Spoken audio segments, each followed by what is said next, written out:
కృష్ణకుమారి గారి దగ్గరికి వెళ్దాం. కృష్ణకుమారి గారు, ఇప్పటి వరకు మనం చూసాం గతంలో పవన్ కళ్యాణ్ ఇదే విషయం గురించి మాట్లాడారు. 33,000 మంది పోయారనే గొంతెత్తి మాట్లాడితే ఆయనపై రాజకీయంగా దాడి చేసిన పరిస్థితి. అసలు నిజంగానే ఏం మాట్లాడుతున్నారు, నిజంగా అంత జరిగిందని ఎక్కడ ట్రేస్ అవుట్ చేయలేదు, దాని గురించి మాట్లాడలేదు. జస్ట్ కూటమి ప్రభుత్వం వచ్చిన తర్వాత 9 నెలల క్రితం మిస్ అయిన మహిళను 48 గంటల్లో ఛేదించారు. అంటే అప్పట్లో ప్రభుత్వము మొద్దు నిద్రపోయింది, చిత్తశుద్ధి ఎక్కడా కనిపించలేదు. ఏం చెప్తారు అసలు మహిళల మిస్సింగ్ గురించి ఏం చెప్తారు? ఇప్పుడు మహిళల మిస్సింగ్కి ఒక 4-5 కారణాలు ఉంటాయండి. ఒకటి, హ్యూమన్ ట్రాఫికింగ్ చేయటం కోసం వాళ్ళని ఆ ఊబిలోకి తీసుకెళ్ళడం ఒకటి. అలాగే ప్రేమ పెళ్ళిళ్ళ పేరుతోటి వాళ్ళని తీసుకెళ్ళిపోయి అడ్రస్ లేకోకుండా, అంటే వీళ్ళు ఎక్కడుంటున్నారో ఉనికి చెప్పుకోకుండా వేరే ప్రాంతాలకు వెళ్ళిపోవడం ఒకటి. ఇలాంటి కారణాలు ఉంటాయి. వీటికి పేదరికం కావచ్చు, లేకపోతే భక్తి పేరుతోటి ట్రాప్ చేయటం కావచ్చు, మీకు వేరే పని ఇప్పిస్తామని చెప్పి ప్రాస్టిట్యూషన్లోకి తీసుకెళ్ళటం కావచ్చు, ఇలా రకరకాలు జరుగుతాయి. కానీ నేనేమి అభిప్రాయపడుతున్నానంటే, ఇప్పుడు పవన్ కళ్యాణ్ 30,000 అన్నారు అనగానే అసలు జగన్ అడక్కోకుండా పవన్ కళ్యాణ్కే ఎందుకు చెప్పారు నిఘా వర్గాల వాళ్ళు అనేది నా మౌలికమైన ప్రశ్న. ఎందుకు ఇలా అంటున్నానంటే, అసలు వీళ్ళకి కాదేది రాజకీయానికి అనర్హం అన్నట్లు ప్రతి విషయం రాజకీయం చేయటం అలవాటైపోయింది. రాజకీయ నాయకులు వాళ్ళ ఉనికిని కాపాడుకోవడానికి మహిళల పరిస్థితిని కూడా వీళ్ళు వాడుకుంటున్నారు.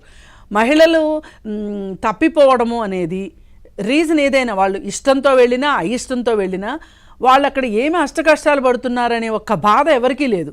ఇప్పుడు ఈ అమ్మాయిని 48 గంటల్లో పట్టుకున్నారు అంటే కారణం ఏంటి అంటే, ఆ అమ్మాయి ఒక ముస్లిం అతన్ని పెళ్లి ద్వారా వెళ్ళింది కాబట్టి ఆ అమ్మాయిని తీసుకురాగలిగారు వెనక్కి.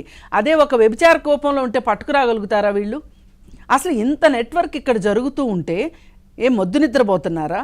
గత ప్రభుత్వము అలా చేసింది, దాన్ని ఆసరాగా చేసుకుని ఇప్పుడు వీళ్ళు మాట్లాడుతున్నారు. వీళ్ళు దీని మీద పవన్ కళ్యాణ్ ఇట్లా జరిగింది అంటే ఇప్పుడు గత ప్రభుత్వానికి చెడ్డ పేరే కదా, ఖచ్చితంగా చెడ్డ పేరే, నిరూపించుకోవాల్సిన అవసరం ఉంది కదా. ఇప్పుడు అదే నేను అక్కడికే రాబోతున్నా. వీళ్ళు నిరూపించుకోవాలి. ఇప్పుడు అసలు వీళ్ళు ఈ మహిళల సమస్య, ఈ అదృశ్యం కేసుని ఫాస్ట్ ట్రాక్ కేసుగా తీసుకొని అసలు నిజంగా 30,000 మందిలో ఎంతమంది వెనక్కి వచ్చారు, ఎంతమంది బయటికి వెళ్ళారు, ఇప్పుడు ఈ వచ్చిన వాళ్ళని అసలు మీరు ఏ విధంగా వెళ్ళారు అనే ఒక కౌన్సిలింగ్ ద్వారా ఇప్పుడు మనం ఇదంతా ఒక నెట్వర్క్ ద్వారా జరుగుతుంది. ఇదేదో స్వచ్ఛందంగా మహిళలు వెళ్ళిపోరు. వీళ్ళని ఎవరో మధ్యవర్తులు వీళ్ళని ట్రాప్ చేసి తీసుకెళ్తారు. ఇప్పుడు మనము ఈ మధ్యవర్తుల్ని కట్ చేయకుండా ఈ సమస్యను నిర్మూలించలేము. మనం ఈ మహిళల అదృశ్యాన్ని మనం నిర్మూలించలేము. ఇప్పుడు వాళ్ళు వేరే దేశాలకి ఒక పేరు చెప్పి, ఒక పని పేరు చెప్పి ఇంకో పనికి పంపిస్తున్నారా? ఇప్పుడు చాలాసార్లు ఏమవుద్దంటే, ఎయిర్పోర్ట్లో మీ పాస్పోర్ట్లు సరిగా లేవు, వీసాలు సరిగా లేవు అని చెప్పి పాపం చదువురాని వాళ్ళని ఆడ కూర్చోబెట్టేస్తే వాళ్ళకి అసలు కనీసం వాళ్ళ ఇంట్లో వాళ్ళకి అది ఇన్ఫామ్ చేసుకోవాలని కూడా, ఎలా చేసుకోవాలో కూడా తెలియనంత అమాయకులు వస్తూ ఉంటారు.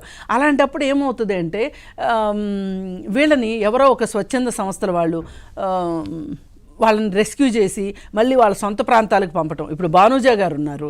భానుజా గారు నాకు బాగా తెలుసు, ఆమె నేను కూడా కలిసి పనిచేస్తుంటాం. అసలు వాళ్ళు ఆవిడే చెప్తారు, ఆవిడ చెప్తమే కరెక్టు. అసలు ఇలా తప్పిపోతున్న వాళ్ళని, హ్యూమన్ ట్రాఫికింగ్లో బలైపోతున్న వాళ్ళని రెస్క్యూ చేయాలి అని మట్టుకు ఏ పొలిటికల్ పార్టీ ఈ రోజు వరకు సీరియస్గా పట్టించుకున్నారని నేను అనుకోవట్లేదండి. అసలు వీళ్ళు ఏం చేస్తున్నారంటే, ఇలాంటి హ్యూమన్ ట్రాఫికర్స్ ఎవరైతే ఉంటారో వాళ్ళ మీద వీళ్ళు ఎందుకు ఉక్కుపాదం మోపట్లేదు? అది పెద్ద కష్టమేం కాదండి. వాళ్ళు ఎంతమంది ఉంటారు? మహా అయితే రాష్ట్రం మొత్తం మీద 2-3 వేల మంది ఉంటారు. వాళ్ళని పట్టుకోవడం పెద్ద కష్టమా?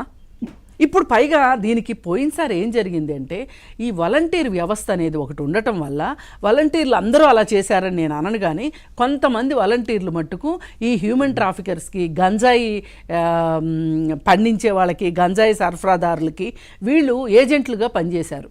ఇప్పుడు నిన్న మొన్న ఒక కేసు వచ్చింది బయటికి. కరీంనగర్లో ఉన్న ఒక ఫ్యామిలీ భార్యా పిల్లల్ని, 2 ఆడపిల్లలు 14 ఏళ్ళు 15 ఏళ్ల వయసు వాళ్ళకి భార్య, వాళ్ళని భక్తి పేరుతోటి, శివుడు పిలుస్తున్నాడు నీ భర్త ఇతను కాదు అని చెప్పి తీసుకెళ్ళిపోయి ఆ వాలంటీరు 9 నెలల నుంచి ఇంట్లో పెట్టుకుందండి. ఇప్పుడు ఆ అమ్మాయి మీద కేసు లేదు. ఇంతవరకు అంకమ్మ అనే వాలంటీర్ మీద అదేమంటే పోలీసు అంటే ఇప్పుడు ప్రభుత్వం మారింది కానీ అధికారులు మారలేదండి. అధికారుల పనితీరు మారకుండా ఈ 30,000 మంది కేసుల 10 కేసుల 15 కేసుల ఇదేదో ఒక కేసు ఛాలెంజ్గా తీసుకుని అయింది. కానీ నేనేమంటున్నానంటే ఈ కేసు స్ఫూర్తితోటి మిగతా కేసులు కూడా సాల్వ్ చేయాలి. ఇప్పుడు ఈ అంకమ్మ అనే ఆమె ఎవరైతే ఉందో ఆమెను మొదటగా అరెస్ట్ చేయాలి. కానీ పోలీసులు ఏం చెప్తున్నారు, పోలీసులకి వాళ్ళకున్న లాలూచి ఏంటి అంటే ఇంతవరకు